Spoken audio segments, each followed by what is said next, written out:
Hello friends, આજે આપણે ગાજર અને મરચાંનો સંભારો બનાવીશું. તો સંભારો બધાના ઘરમાં બનતો જ હોય છે, પણ આ રીતે તમે બનાવી લીધો પરફેક્ટ રીતે તો સંભારો ખાવાની ખૂબ જ મજા આવશે. અને સંભારો બનાવવાની એક નવી ટ્રીક સાથે આપણે જોઈશું. તો મેં અહીંયા 3 નંગ જેટલા ગાજર લીધા છે.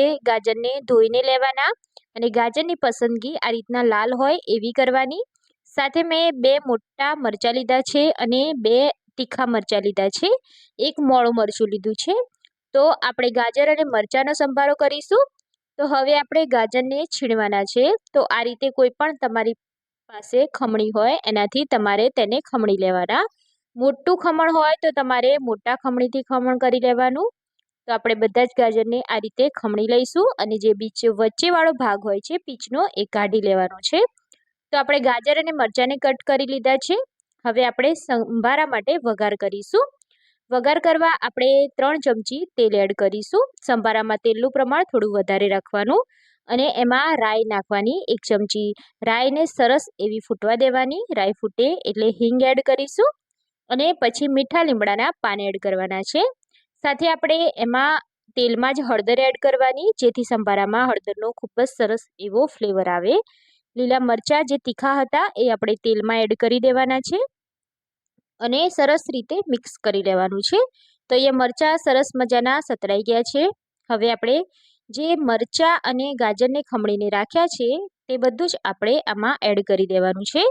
તો જનરલી આપણે સંભારામાં લાલ મરચું વાપરતા નથી હોતા, એટલે આપણે તેમાં લીલા મરચાંનું પ્રમાણ થોડું વધારે રાખ્યું છે. સાથે આપણે તેમાં મીઠું, ધાણા જીરું અને ચપટી જેટલું લાલ મરચું એડ કરી દઈશું. જો લાલ મરચું એડ ના કરવું હોય તો તમે સ્કીપ કરી શકો છો, કેમ કે ઓલરેડી આપણે એમાં તીખું મરચું એટલે કે લીલું મરચું એડ કરેલું છે. હવે સરસ રીતે આપણે મિક્સ કરી લેવાનું છે. આ રીતે સરસ મજાના મસાલા આપણા ગાજર ઉપર આવી જાય એ રીતે મિક્સ કરી લીધું છે.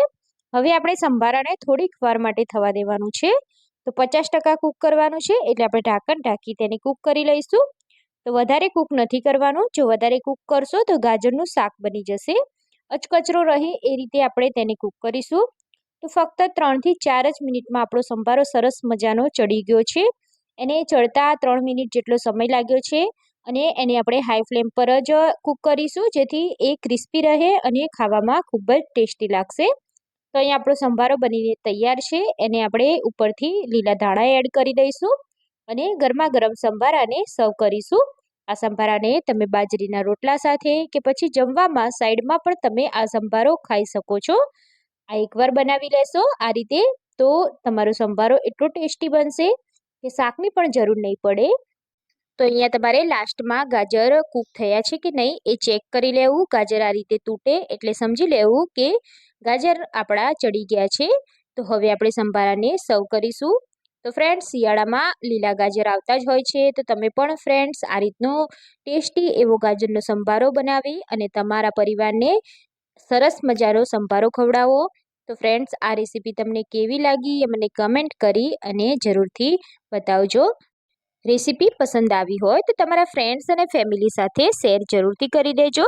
ચેનલ પર નવા હોય તો ચેનલને સબસ્ક્રાઈબ કરવાનું ના ભૂલતા. તો ફરી મળીશું નવી રેસીપી સાથે. ત્યાં સુધી બાય બાય. જય શ્રી કૃષ્ણ.